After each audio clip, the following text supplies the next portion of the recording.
오늘은 세계 경제에 있어 가장 큰 리스크로 작용해온 트럼프 정부의 상호관세 이후의 전망을 이야기해 보려고 합니다. 지난 2월 20일 터진 초대형 경제 뉴스, 미국 연방대법원의 트럼프 상호관세 위법 판결이 드디어 나왔습니다.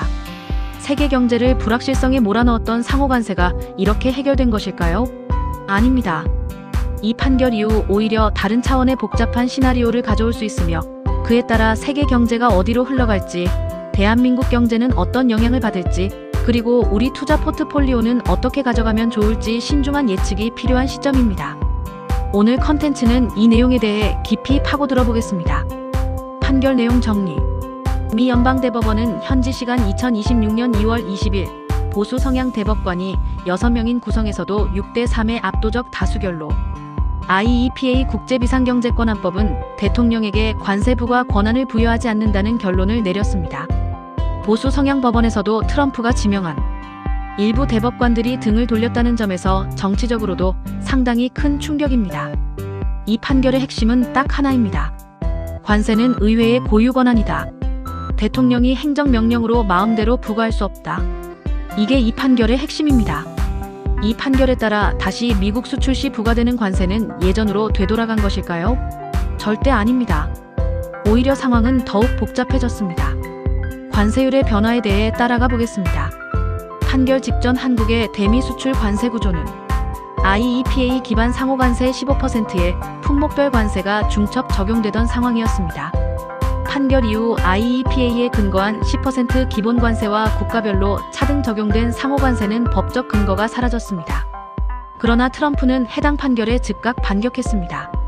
2월 20일 판결 당일 트럼프는 무역법 122조를 근거로 전 세계 모든 수입품에 10% 글로벌 관세를 부과하는 행정명령에 서명했고 2월 24일 자정부터 발효한다고 발표했습니다. 단 핵심 광물, 승용차, 일부 소비재, 식료품 등은 제외됐습니다. 여기서 더 나아가 판결 다음날 트럼프는 트루스 소셜을 통해 10%의 글로벌 관세를 허용된 최대치이자 법적으로 검증된 15%로 즉시 인상하겠다고 선포했습니다. 즉, 지금 한국에 적용되는 관세 구조는 IEPA 기반의 상호관세 15%는 무효화되었지만 대신에 무역법 122조에 따른 글로벌 관세 15%가 2월 24일부로 발효되는 것입니다. 여기에 철강과 자동차에 부과되던 25% 관세는 그대로 유지되며 무역법 301조, 이른바 슈퍼 301조에 따라 추가적인 관세를 예고하고 있는 상황입니다. 요약하면 관세가 10%로 돌아오기는커녕 무기만 교체됐을 뿐 관세 부담은 비슷하게 유지되거나 새로운 조사를 통해 추가될 수도 있는 상황입니다. 기대보다 훨씬 복잡하고 불확실한 국면이라고 보시면 정확합니다. 한국 입장에서는 특히 자동차, 철강, 반도체 등 주요 대미 수출품은 위법 판결 대상인 IEPA 관세가 아닌 품목별 관세로 묶여있어 판결의 실익이 거의 없는 반면 무역법 301조 조사 대상이 될 가능성도 있어 오히려 통상 불확실성이 커졌다는 분석이 나오고 있습니다. 세계 경제에 미치는 영향. 이번 판결의 세계 경제적 함의는 크게 세 국면으로 나눠볼 수 있습니다. 단기적으로는 안도 랠리입니다. 미국 증시는 관세를 둘러싼 불확실성이 해소됐다는 안도감에 오름세를 탔으며 현지 시간 오후 2시 30분 기준 주요 지수들은 0.5% 안팎의 상승폭을 기록했습니다. 특히 수입 의존도가 높은 유통, 소비재, IT 하드웨어 기업들에게 직접적인 비용 경감 효과가 예상되므로 아마존, 코스트코, 월마트 같은 대형 수입업체들이 단기 수혜주입니다. 중기적으로는 관세 환급 이슈로 인한 재정 불안입니다.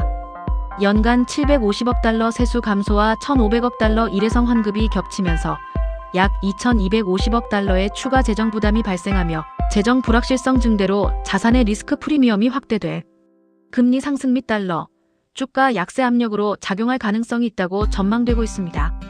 장기적으로는 글로벌 통상 질서의 재편입니다. IEPA가 봉쇄됨으로써 대통령의 일방적 관세 무기는 무력화됐지만 의회를 통한 입법 관세, 혹은 232조 301조 기반의 품목별 관세 체제로 서서히 이행할 가능성이 높습니다. 이는 무역 상대국들에게는 오히려 예측 가능한 협상 환경이 조성된다는 의미도 있습니다. 글로벌 공급망 측면에서 보면 중국은 관세 부담이 일부 완화되지만 슈퍼 301조 조사가 예고된 만큼 마냥 좋은 상황은 아닙니다. 유럽과 동남아 수출국들에게는 일단 숨통이 트이는 국면입니다. 대한민국 경제에 미치는 영향. 솔직하게 말해 한국 입장에서는 이 상황에서 축배를 들기는 어렵습니다. 이유는 세 가지입니다. 첫째, 한국 수출의 핵심 품목들은 이미 별도 관세 적용을 받고 있습니다. 자동차 분야는 무역법 232조에 묶여 있어 이번 판결과 무관하며 한국 철강 역시 이미 232조의 통제를 받고 있어 위헌 판결로 얻게 될 실익은 거의 없다고 분석됩니다. 둘째, 한국은 3,500억 달러 투자 약속이라는 족쇄가 있습니다. 한국이 약속한 3,500억 달러 규모의 대미 투자 전제 조건이 상호 관세율 인하였던 만큼 섣부른 재협상 요구는 오히려 역풍을 맞아 더 가혹한 관세 폭탄으로 돌아올 위험성이 크다는 분석이 나옵니다. 셋째, 한국도 미국의 무역법 301조 조사 대상이 될 가능성이 있으며 이 경우 관세 협상 부담이 오히려 가중될 수 있습니다. 반면 긍정적 측면도 있습니다. 한국이 체결한 무역 합의가 IEPA 기반이 아닌 별도 협상 채널로 이어진다면 조선방산원전 반도체 분야의 수출 경쟁력이 재부각될 수 있습니다. 실제로 최근 외국인 투자자들이 조방원 주식에 집중 베팅하는 흐름이 나타나고 있습니다. 코스피는 판결 전후로 단기 반등 국면이 예상되지만 트럼프의 122조, 301조 후속 조치가 구체화될 때마다 변동성이 재발할 것입니다. 일부 증권사는 코스피 목표치를 7,000에서 7,900선까지 상향하고 있는데 이는 환율 안정, 반도체 이익 회복, 밸류업 정책을 전제한 수치입니다. 주목할 종목 분석. 먼저 상승을 기대해 볼 수 있는 분야입니다. 가장 먼저 눈여겨봐야 할 섹터는 조선방산원전 삼각편대입니다. 이들은 관세 이슈와 직접 연관이 없으면서도 미국의 안보 동맹 강화 기조와 에너지 수요 확대에 따른 구조적 성장 산업입니다. HD 현대중공업, 하나오션, 한국항공우주, 두산에너빌리티가 대표적입니다. 다음은 반도체입니다. 반도체에 대한 별도 관세안이 아직 구체화되지 않은 가운데 AI 인프라 수요는 전혀 꺾이지 않고 있습니다. 삼성전자와 SK하이닉스는 IEPA 기반 관세 위협에서 일부 벗어나는 효과가 있으며 HBM, 패키징 경쟁력이 핵심 지표가 될 것입니다. 소비재, 유통 분야는 미국 내 수입업체 환급 수혜 기대감으로 단기 모멘텀이 있습니다. 반면 리스크 있는 종목도 있습니다. 자동차 섹터는 조심해야 합니다. 현대차, 기아차는 232조 관세가 그대로 유지되는 상황입니다. 미국 현지 생산 비중이 높아지는 방향으로 구조가 바뀌고 있어 장기적으로는 관세 리스크를 어느 정도 흡수할 수 있지만 단기적인 기대감은 과도한 해석일 수 있습니다. 철강, 화학 역시 232조 틀에서 자유롭지 않습니다. 포스코, 롯데케미칼 등은 신중하게 접근해야 합니다. 달러와 전망. 판결 직후 달러 인덱스는 한때 97.58선까지 하락했고 나흘 연속 상승하던 흐름이 꺾였습니다. 달러 약세의 구조적 이유는 두 가지입니다. 첫째, 관세 세수가 줄어들면서 미국의 재정 적자가 확대될 것이고 이는 달러 신뢰도에 부정적입니다. 둘째, 관세 환급 재원 마련을 위한 국채 발행 확대 우려가 금리 상승을 유도할 수 있으며 이는 달러와 주가에 동시에 약세 압력으로 작용할 수 있습니다. 단 트럼프가 122조나 301조로 새 관세를 빠르게 복원한다면 달러는 단기 강세로 전환될 수 있습니다. 결론적으로 달러는 방향은 중장기 약세, 단기 변동성은 매우 크다고 보시면 됩니다. 원달러 환율 측면에서 달러 약세, 코스피 상승, 외국인 자금 유입이 맞물리면 원화 강세 압력이 생깁니다. 수출 기업들의 환 리스크에 주의가 필요합니다. 금리 전망. 판결 직후 미 10년물 국채 금리는 4.09%, 30년물은 4.74%까지 올랐습니다. 이것이 무엇을 의미할까요? 시장은 이렇게 읽었습니다. 관세가 없어지면 인플레가 낮아지고 연준이 금리를 더 빨리 내릴 수 있다는 긍정적 해석이 있는 반면 환급 때문에 재정이 악화되고 국채 발행이 늘어난다는 부정적 해석이 공존합니다. 이 두 힘이 충돌하면서 채권 가격이 오히려 하락, 즉 채권 금리가 상승하는 역설로 나타난 겁니다. 중장기적으로 인플레이션 압력이 완화되고 관세 불확실성이 줄어든다면 연준의 금리 인하 경로는 오히려 더 열릴 수 있습니다. 그러나 재정 건전성 우려가 장기 금리를 받치는 바닥으로 작용할 수 있어 단기 금리는 내려도 장기 금리는 높게 유지되는 금리 커브 스티프닝 환경이 펼쳐질 가능성이 있습니다. 이 환경에서 수혜를 받는 것은 은행, 금융주입니다. 반대로 장기 국채 비중이 높은 자산들은 주의가 필요합니다. 대한자산전략. 시장 전략가들은 관세가 철회되더라도 금은 중앙은행 수요, 다각화 필요성, 광범위한 경제 및 정책 위험에 대한 해지 역할로 지지를 받을 것이라고 전망하고 있습니다. 금은 이번 판결 이후에도 강세 기조가 유효합니다. 달러 약세, 재정 불안, 지정학 리스크라는 3박자가 모두 금에 우호적으로 작용합니다. 단기 차익 실현으로 가격이 내릴 때마다 분할 매수 전략이 유효합니다. 판결 당일 은 현물 가격은 온스당 5.8% 급등해 82.92달러를 기록했습니다.